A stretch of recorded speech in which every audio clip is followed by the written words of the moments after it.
নমস্কাৰ বৰ্ণালী ব্লগলৈ আপোনালোকক স্বাগতম জনাইছো। আজিও আপোনালোকৰ মাজলৈ মই এটা নতুন ভিডিঅ' লৈ আহিছো। আশা কৰো সকলোৱে ভাল পাব, আগৰ দৰে মৰম আশীৰ্বাদ দিব, তাৰ বাবে ধন্যবাদ। বাৰু আহকচোন আজি ভিডিঅ'টোনো কি আপোনালোকক দেখাওঁ। প্ৰথমতে মুখখন পৰিষ্কাৰ পানীৰে ধুই আহিব। তাৰপিছত চাফা কৰি মুখখন মোহাৰি ললো। এতিয়া আমি এইটো কি হল বিলাহীটোৰ এটা অংশ এনেকে লৈ ললো।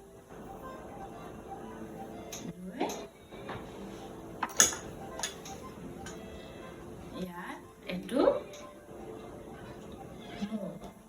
বিলাহীৰ আধা অংশটো লৈ ইয়াত মৌ 1 চামুচ দি ল'ব।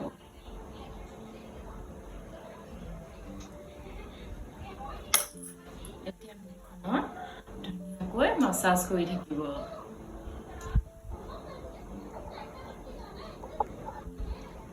চাৰ্কুলাৰ মোচনত কৰি থাকিব।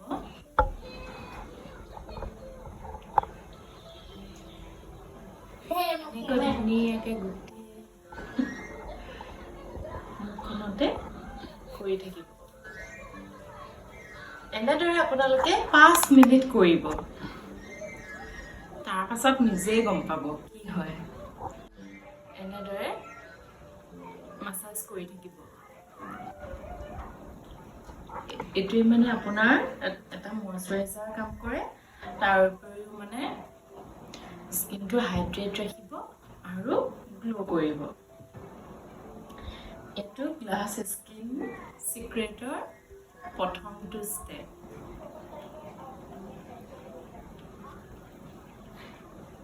বাস সপ্তাহত আপোনালোকে বেছি নালাগে, এবাৰ কৰিবচোন। এইবোৰ কৰাৰ আগতো মানে আপোনালোকক এটা কথা কওঁ দেই, বাহিৰৰ পৰা যিমান নকৰিলেও আপোনালোকৰ ভিতৰ ফালৰ পৰাও সেইখিনি সুস্থ হ'ব লাগিব। যেনে ধৰক প্ৰথম কথাটো হ'ল পানী বহুত খাব লাগিব।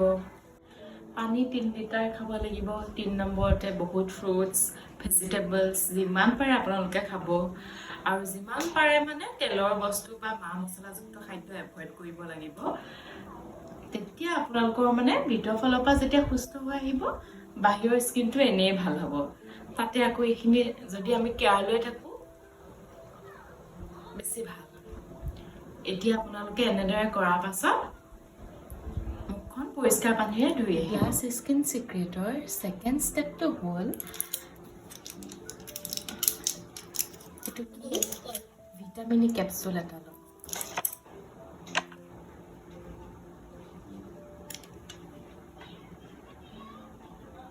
এটা ল'ব।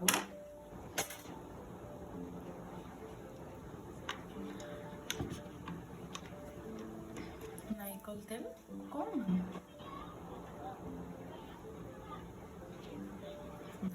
অকণমান, আকৌ এল'ভেৰা জেল অকণমান দি ল'ব। এতিয়া এইটো মিক্স কৰি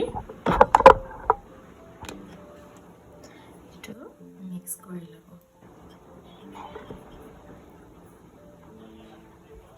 এইটো আপোনালোকে অভাৰনাইট সানি থ'লে ধুনীয়া কাম কৰিব। গোটেই অভাৰনাইটটো যদি সানি থয় একেৰাহে এসপ্তাহ আপোনালোকৰ যোনটো মানে লুজ হোৱা স্কিনটো ধুনীয়া টাইট হৈ যাব আৰু স্কিনটো ইমান ধুনীয়া গ্ল' কৰিব। মই কৈছোঁ ইয়াতকৈ আৰু ডাঙৰ নাইট ক্ৰীম বেলেগ নাই। কিন্তু মই ৰাতি বৰ অসুবিধা পাওঁ, মানে গৰমত ঘামি যায়। সেইকাৰণে দিনতেই যিমান সময় পাৰোঁ সপ্তাহত এবাৰ এইটোৰে মাছাজ কৰি দিনটোলৈ যিমান সময় পাৰোঁ 2 ঘণ্টা 3 ঘণ্টা যোনে যেনেকৈ সুবিধা তেনেকৈ ৰাখি থৈ দিলেই হ'ল। এইটো মানে ধুনীয়া এটা ক্ৰীমৰ কাম কৰে। এইটো ইমানেই ভাল, যাৰ স্কিন লুজ হয়, বয়সৰ চাপ পৰে, তেওঁলোকৰ ধুনীয়া স্কিনটো টাইট হৈ যায়।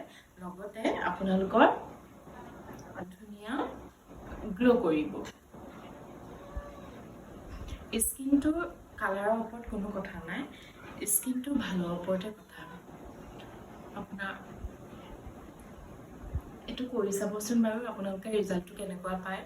মই সপ্তাহত এবাৰ বৰ ভাল পাওঁ এনেদৰে মাছাজ আপোনালোকে 3-4 মিনিট কৰি 2 ঘণ্টা 3 ঘণ্টা যাৰ যিদৰে সুবিধা এনেকৈ থৈ দিব থৈ আৰামছে নিজৰ কাম কৰি থাকিব পাৰে এতিয়া মুখখন আকৌ ধুই আহিলোঁ খালী পানীৰে ধুই আহি মইশ্চাৰাইজাৰ অকণ লগাই দিব বাছ কমপ্লিট বহুত ভাল পাব ৰিজাল্ট এনেদৰে আপোনালোকে সপ্তাহত এবাৰ কৰিলেও হ'ব বহুত ইমান এড কৰিবলগীয়াও নাই তৎক্ষণাত মিক্স কৰিব অকণমান মাছাজ কৰিব লগাব ইফালে আপুনি কামো কৰি থাকিব পাৰিব দিনটোৰ কাৰণে আৰু ৰাতি লগাওঁ বুলি ক'লেতো বেছি ভাল 40 এজৰ এটা ওপৰৰ মানুহখিনিৰ কাৰণেতো বেছি ভাল মানে এই বস্তুটো লগালে এইটো আপোনালোকে ধুনীয়াকৈ স্কিন কেয়াৰ কৰিব ভাল হ'ব আজিৰ ভিডিঅ'টো মোৰ ইমানতেই শেষ হৈছে আৰু সৰু সৰু যদি তেনেকুৱা আপোনালোকক টিপছ লাগে মোক কমেণ্টত ক'ব মই লৈ আহিম আপোনালোকৰ মাজলৈ আজি ভিডিঅ'টো নহ'লে ইমানতেই সামৰিছোঁ আকৌ এটা নতুন ভিডিঅ'ৰ সৈতে আপোনালোকক লগ পাম নমস্কাৰ শুভৰাত্ৰি